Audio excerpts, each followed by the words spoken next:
یہ electronic crimes act 2016 کا Pakistan electronic crimes act 2016 یا پیمرا امینڈمنٹ ایکٹ 2017.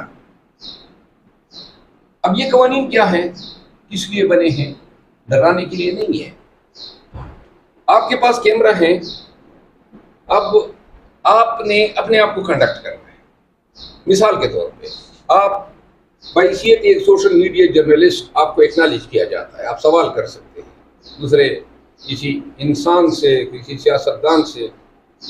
اب جو سب سے پہلی ڈیوٹی ہے جو آپ پہ خود بحیثیت انسان ہونے کے اور بحیثیت ایک پاکستانی کے اور بحیثیت ایک شہری کے آپ پہ لاگو ہیں، وہ یہ ہے کہ آپ جب بھی سوال کریں گے تو آپ پابند ہیں کہ آپ احترام آدمیت کے دائرے میں ہوتے ہوئے کریں گے.